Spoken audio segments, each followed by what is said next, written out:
psychopathic types find very quick ways to make money off of everybody else. That's just what they do. And since the system now, as I mentioned last week, isn't really penalising people, even for hard crime, for stabbings and things, they're not doing it the same way, or raping children in some cases, then get used to it, I suppose. That's the message we're getting, because that's what the public will take from all these news articles from the general media. So we are going down the tubes, and we're being told, in other words, that everything's changed. Everything's changed. The old system is still owned by the same groups that owned it before. We're all owned and ruled, basically, by the big banks that set up this monopoly across the planet called central banking system, with its IMF and its World Bank and its Bank for International Settlements. Same group that said, Alfred Milner, who set up his group, transformed into the Royal Institute for International Affairs, Council on Foreign Relations.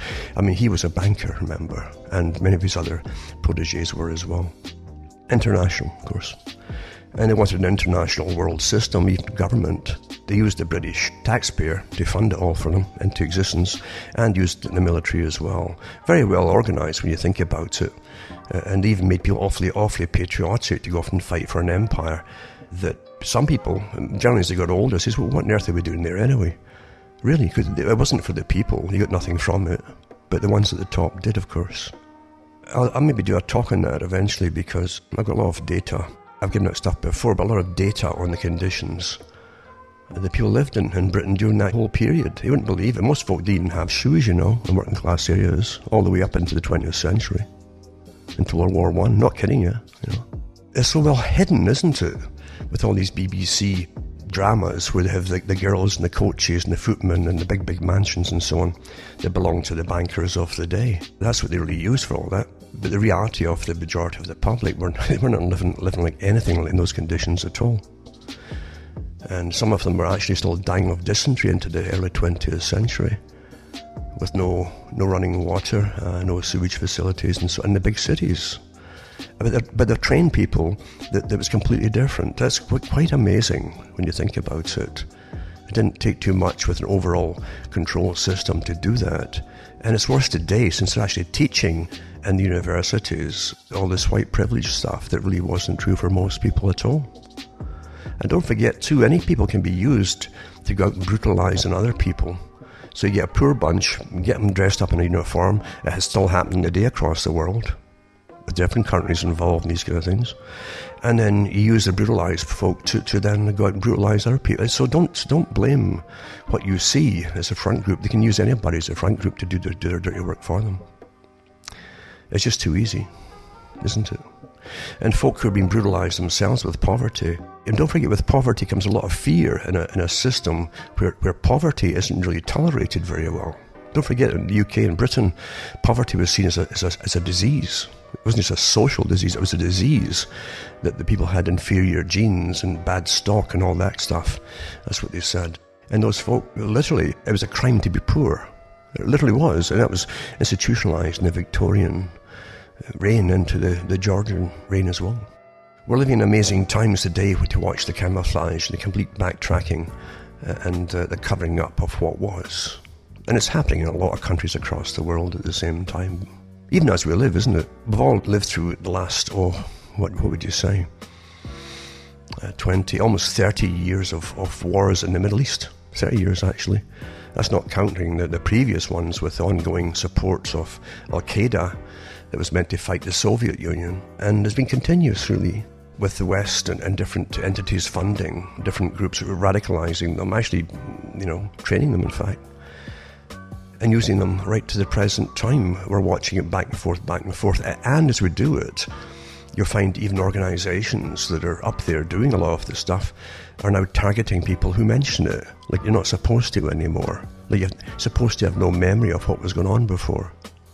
Even though it was printed in a lot of papers, including the CFR's own magazines, that ISIS was their best ally now. Or could be their best ally. It's astonishing how quickly reality is changing, isn't it? Authority tells you that it's changing, and that's what you do. Just change it. Now. And there's always a slight threat behind it. Some of the newspapers are on board with this, threatening other people's in the media. If you don't go along with the agenda, They're getting rather nasty about it.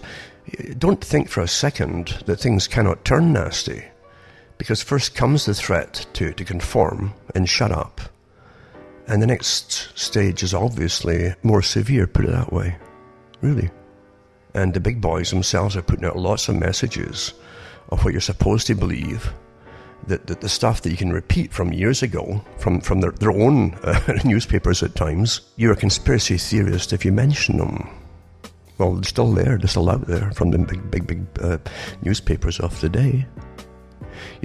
We're in Orwell's 1984, where O'Brien tells Winston, he says, if I say I can fly, you'll believe it. Yeah, I can fly. And you believe how many fingers I hold up, or the number that I tell you they are, not what you'll see. And eventually you'll see what I tell you they are. You understand? Reality itself has been really challenged today. But it always comes back to the same old 1984 method of really threatening people, really threatening them to conform. And the threats are rather nasty. They're always brutish to an extent. But the message is loud and clear. You better see 4 fingers, or 2 and 2 will be 5, you better say, or whatever it is you're told to say. That's what Orwell was trying to get through to you. It's always the same thing of tyranny. It always takes the same form. And I don't care what country it is, they all use it. They've all used it, and still do, always. We live in a very brutal system. A very brutal system. And under we're so evolved now, and we're so polished, and we're so intelligent today. All this nonsense, this whole veneer of nonsense. Somehow things have changed. Nothing's changed. The same brutes of power are in control. They always are in control. Governments tolerate to an extent nuisances, and have different ways of getting rid of them, or defaming them, or whatever it happens to be. But they always, there's dirty trick squads out there too. Sure there are. They've always been out there. Always. I can remember when people initially, we get initial shocks, and then we're immediately misled off them into other weird topics that grab your attention, that's intentionally put out there to get you off the fact you're seeing brutality. You might be talking about brutality that you see, and it's immediately gone, or they give you a financial crash or something like that. And I can remember the extraordinary renditions, as it's called, kidnapping people and taking them to other places that they're prearranged and torturing them. Now, all our governments have been involved in this. All of them. All of these wonderful, sophisticated, advanced systems in which we are told that we live in, that put out movies and dramas about the bad ones. It's always somewhere else, right? To make you think that you're so spotless and clean. But all our countries were doing the same thing, and still are, I'm sure. It won't stop just with people from certain nations. Yes, they'll do it within their own nations. Absolutely. As things get worse. That's what always happens in every country. Those who seek power are always involved in being brutish. And since there's more to cover up in all our systems of power, everywhere, in every country, then the more brutish they are. There are too many people, important people, with things to lose. And the system we live in is so incredible. I really believe it's really corrupt. It's not a real system. How can it be a real system when all you get to do is vote for a face every so often you've never seen before, who says nonsense to you, and they give you local politicians. Well, I'm for your area. I'm your representative. Really? Well, once they're in, and you've a problem about what their parties are up to, or whatever, your cash and the whole bit in your area, that politician's going, well, I can't really help you there. I'll look into it, but I can't really help you because I must go with the party on this one. Well, what's the point in voting them? Local representatives, what's the point in voting them in? What is it? Tell me. What's the point? It costs more money. Why don't you just get 3 different parties, or 4, whatever it happens to be, take the leaders, and they're the party, and you can vote for the. And once they get in, of course, you've got less wages to spend. What's the point in having a yes man, or woman, or whatever, these days? What's the point of it? Because any important decision, you don't get any say in at all. Any say whatsoever. At all. Where it's war, whether it's taxation of any kind, whether it's changing the system in which you live, you don't get any say in that either, you know. You have no say in this strange, mystical system of central banking that has no, where money is based on nothing behind it. And yet, if you go to university, you find out how to manage all these IOUs based on nothing. What a farce that is, isn't it? It's the same with income tax. I've always said, if the average person cannot figure out at a glance what they want, and they have to go to somebody who understands it all for them, or one of these walk-in places at tax time, and malls and so on. If it's set up like that, then there's a con going on. What's simple about adding and subtracting? What's difficult, I should say, about adding and subtracting? What's difficult about that? I mean, it's ridiculous. It should be very, very simple. And since they're going to take it off you anyway, just say the government should just say, we want, half of what you earn. You understand? That's what it should be. But again, don't forget it's voluntary. It is voluntary. Because they had all the arguments before they brought in the temporary war tax in World War I. They stayed here forever. And the victory tax in other countries stayed there forever. Before that, the reason that it was going to be temporary is because they had to have your consent to allow it during a crisis period. Because it was illegal to tax the public for their labour. Taxing them on labour was considered to be slavery. For those who don't remember and don't know. Well, it's normal now, isn't it? So we truly live in a system of intense indoctrination. Intense, really. It's astonishing. I am astonished at how they can cover the history in the making as we're living through it. And a few years after the main events, they can reverse it or change or eradicate it, just like Orwell's 1984 memory hole. It just disappears. It's gone. Astonishing, isn't it? We're living through it. It's fascinating to watch it. It truly is fascinating to watch it. It's also fascinating to read the supposed exposés on individual people who write or blog or whatever, being hammered by the big boys, being hammered by them with paid professional propagandist organizations attached to military organizations. It's astonishing to watch this happening. And we're living through it. But the folk think, well, I'm okay, I've done nothing wrong, I'll be okay. That's how it's always, isn't it? I'll get along, I'll be okay, they won't notice me. I'll just keep my head down and be good, as they say. But we're living in such a transient stage, isn't it? Everything's always transient with us now.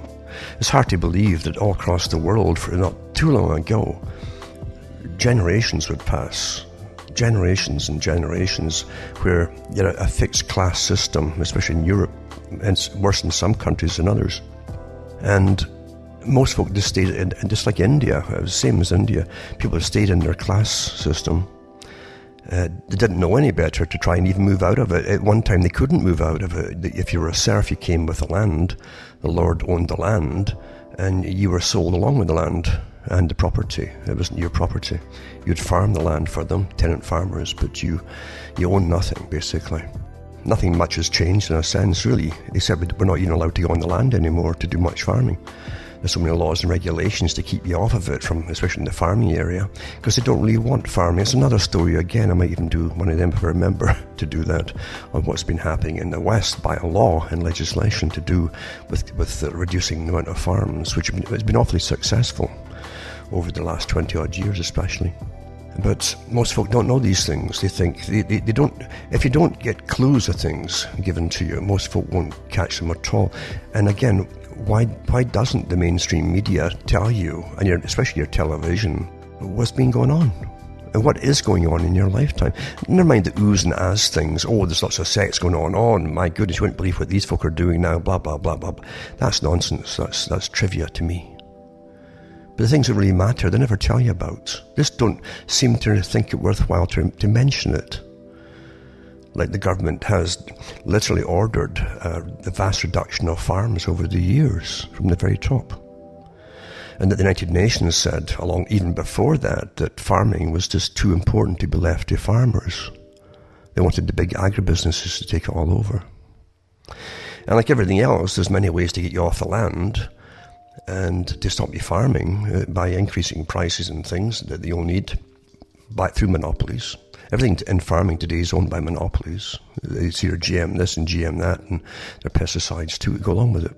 Easy to get you off. And if government just ups your taxes a little bit, that's you done for, you see. Or they tell the banks, raise your interest rates on your, that's it, you're under again. Many ways to get you off the land. And that's really how it's done, isn't it? But it was mandated, it's put into law and worked into effect. That's how things really do work. So we're living in a global system. That was always the intention of it. The global system had nothing to do with liberty, equality, fraternity for the general population, believe you me. Never ever. Democracy never had anything to do with it. Democracy is a term which those who push it have never believed in, and they're quite open about that. The Club of Rome mentioned that democracy would never work. There are too many competing factions, which is true, isn't it true? Look around you. Look at all the groups that are fighting each other just on the internet and in chat rooms and so on. And they keep creating more groups all the time, and often funded from the very top to create this whole scenario. Because eventually you're going to be told from the top, after the next big crash, by the way, you have to go into a new system of being governed. I've read articles from the UN over the years, and the Club of Rome, the big think tank for this agenda. The ones who dreamt up the whole environmental system to be used. It's all your fault, but the climate and everything else, to take away your rights. And how you're going to live and where you're going to live. And it was all dreamt up by them. That was their task at the time, to find a reason for it. So they said man would be the fault of all of this. So we hit upon the idea of global warming and famine and pestilence and drought, etc. That would fit the bill. It was man's problem. Man caused it. That would fit the bill. And we lived through it all, and they just ignore what they said to you when you mention it and continue with the International Panel on Climate Change, which again we don't vote for, like any other institution at the United Nations, that somehow can just have stuff drafted up for it that everybody signs, and your leaders, your supposed leaders, sign into law in effect, and you suffer through austerity, and you'll be taught shortly that you can't eat meat. They've had these discussions of weaning you off meat, big time. And when you do that, they're going to bring you into a form of control. Can't eat meat, you've got to get other protein supplements and enzymes and so on. Well, then you have monopolies already set up. They'll be the ones that are authorized to dish this stuff out at a very high price too. But you're not going to feel the same at all again. One thing, I did talks many years ago, back in the 90s, about control over centuries, even thousands of years ago, how it was known how different rulers with their priesthoods and the different intelligentsia of their day used diet to keep the people in a lethargic state, where they had just enough energy to do the work that was demanded of them, given a type of food that really did dull the IQ. It really did dull them, and that can happen to everybody even today. We know that. This is all well documented from even a long time ago. Rulers know this stuff. The Machiavellian types of characters, the advisors to governments and kings and queens, were well versed in the histories of managing, as they call it, vast herds of people. And today, it's much bigger, because our tax money now employs millions across the whole planet. The whole planet. They're involved in managing us all in all kinds of ways. And to the general population, all they see is the faces they're supposed to see, the politicians. Politicians are like punch and judy shows that you throw tomatoes at and go, oh, get them out. Oh. That's what they are. They're meant to take heat, but they know to do what they're told when they're in office, and they're awfully well rewarded for it. But they're not there to serve the public. They definitely are not there to serve the public. How come politicians across the world will go along with the same global agenda, all the different parts of the same global agenda? How come? Why is that? Because they're pre-selected before they're allowed to even be known to the public. And they're pre-selected by the big organization that runs the planet on behalf of their masters, because there's masters above them. That's really how it really is. As I say, I've done too many talks on it all, There's too much history out there about it all. What can you do about it? You're not living in what you thought was a democracy, although they keep telling you are. You really are not living in what you think is a democracy. And even in the US, they had a constitution for maybe 5 minutes, I think, before it was taken over and demolished. It didn't take long, really, for the same global agenda to take place. And once, of course, they went into the late 1800s, they're already merged again with the same group that ran Britain, the Milner group, the secret group of bankers that wanted to establish central banks across the world, which they would run in a global organization, which they got with the League of Nations, which morphed into the United Nations with World War II. Central banking, as they say. And they decide, eventually, once they had the Bretton Woods Agreement and took everybody off the gold standard eventually, then they wanted elastic money. They actually said that, even the ones who set up the Federal Reserve for the US, they actually said that in their memoirs, their own books, that they wanted a flexible money, elastic in other words. And that's what you have today, is to suit the ones at the top. The idea of the old British system, the old one, was pounds, shillings and pence, they called it. It was a system where they put on a value of sterling silver, a pound of sterling silver. They also had gold ones too, like sovereigns, especially in the up into the Georgian era. They had copper, and you had 12 pennies, that was copper pennies, to a shilling. And the shilling was silver at one point, and you had 20 shillings to the pound. So 20 silver shillings was a pound weight. That's where the pound came from. And that's how it all worked out, the value. But once they did away with all of that, then you can bring in brass, you can bring in anything you want, and which we have today, and just plated, isn't it, in all countries. And the paper money is supposed to be an IOU, basically, that you could take to the bank at one time. And I can remember even the Scottish notes would say you could get it in species if you took it to the bank. The specie was the sterling silver. And of course they did away with that too. They just laugh at you now, and because there's nothing backs it, nothing at all. So it's a racket, and the racket benefits a system at the top. Everybody involved at the top with a big organization that set up in the first place this global system benefits incredibly well, but the rest of the public are kept in perpetual slavery through a massive debt, ever accumulating debt from the government itself, because as they devalue your currency, that's really a hidden tax. That's really how it works. And right now, we're going into the big phase that was mentioned by the economists at the time.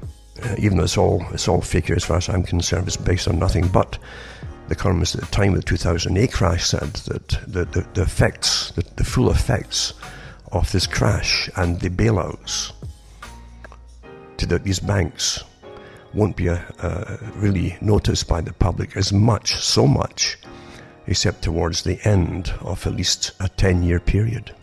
8 to 10 year period, they said. And it hits you in shockwaves of 3, they said. Well, this is where it's coming up now. There's 10 years gone by, and bang, your currency's been drastically devalued in the last 3 or 4 years alone. Everything's shot up in price. And as they go ahead further and further, because the government gave permission to all the different industries, especially food and so on, to start jacking up their prices, because you have to go into austerity now. I gave the talks way back then, before it even happened. I said that they'd agreed to bring into austerity one way or another, and how they do it is to just start jacking up the things for essentials until all your money will go to pay for bare essentials. That's the system they're bringing in, step by step by step, for those who haven't figured it out. Now, they already have mass riots planned in the future. Of course it will be, as things get worse, just like they did in France down the road. And every country had their preparations for rebellion worked out. When 2008 crash happened, in fact, the US had lots of articles, especially. The rest of the countries are a bit quieter about what they've done, but they did the same things of getting different organizations well armed to deal with any internal crisis and how to deal with it all. In fact, even before the 9/11 thing happened, with the so-called wars against terror and so on. They had an omnibus crime bill passed in Canada in 1998, around about the same time as Oklahoma City bombing went off, in fact, in the States. But in Canada, the folk were saying, scratching their heads, well, this is an omnibus, this is literally a martial law type thing, with imprisonment without trial and all that, without charges, yada, yada, yada, and suspicion. And the journalists at the time in the newspapers in Canada were scratching it and said, and they published it all as Alan Rock's bill, supposedly. And they said, well, what do we need this for? Everything's being peaceful and quiet. Well, they knew it was coming down the pike, obviously, in order to ram it through, and they did ram it through. So everything is seen long before the public are given even the faintest after smell of it. That's how things really are worked out. Now, the last crash and bailout they got, the government said, and the US Treasury and the Federal Reserve gave special drawing rights to even Canadian banks. The top Canadian banks all got bailouts too. And the articles were out there in the mainstream papers and then disappeared very quickly, but I kept them in, repeated them a few times over. But yeah, we have to pay them back too, naturally. It's all borrowed money. All borrowed money has interest on it too. And that's what special drawing rights means, that the government must be, Canada must have signed on. You see, you had to sign on to it by the top cabinet and the Prime Minister to pay that back by this amount of time or years or whatever it happens to be. And then they signed in the bail-ins for the next time, the next round, because the next one is to be a combination, because they'll get bailouts too. I mean, they always plunder the public, but they'll plunder it even worse by taking your bank accounts and so on as well. That was the bail-ins that came from the World Trade Organization and the World Bank. They had articles out across the world about that, and you can dig into it, and I posted them all ages ago too, because that's supposed to happen next. Now, can you imagine how much austerity will be enforced by when that happens, when they grab your savings and also get a bailout too, so they'll land more debt on top of you too, as to take your cash away. And you're going to vote for the same system to keep going. It's always done this, every century does it 2 or 3 times a century, generally at least 2. They plunder the world. And nobody goes to jail for it. That's the system. And we're taught that this is all quite normal, and don't dig into it, because you'll never, it's too complicated for you to understand, peasant. Just go back to sleep. And mind you, most will go back to sleep because there's so much cheap entertainment to distract them, and distract them through almost every thinking, waking moment of the day. It's astonishing. But it's not there by chance, is it? And I might even give a talk on what not to do, because I've watched the stirring up, the creation and then the stirring up of different sides, all kinds of sides here, and groups and factions with their chips in their shoulder, all getting funded from amazing sources at times. And it's just a little bit of advice. Now, I've told folk from all different groups and countries, don't fall for it. Don't be someone's gopher for trouble. You'll get set up, you get used and tossed away. But also, don't fall. Don't fall for this group thing. Don't fall for it. Because I know there's enough angry people out there from all groups who are really furious. It's like fueling the fire, it's like building the fire underneath them, getting them even more angry.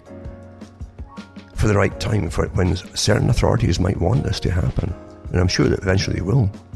But remember, whatever country you end up in, whatever country, you take yourself there. It's yourself that goes there.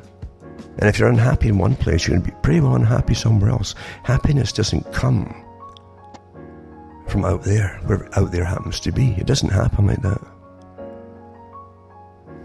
And I think even happiness is overblown. You're not supposed to be exuberantly happy like they keep telling you. There are periods where you'll be quiet. There'll be periods where you will be depressed when you understand things too. You're definitely going to have depressions. But that's what life is. Don't blame everybody else for it. Because those who lead us are awfully good with their masses of propagandists out there telling us how to feel and what we should do about it and all the rest of it. And who to even hate, for instance. You understand that it's beyond that. Because as I say, this happiness thing is fine for movies, but real life doesn't have that. There's a little bits of contentment here and there. There's a lot of anxiety in the system, but it's forced upon people too. Where everyone's been taught that somehow they've got to get to whatever, some level of something in this life, which doesn't happen for most people. It doesn't.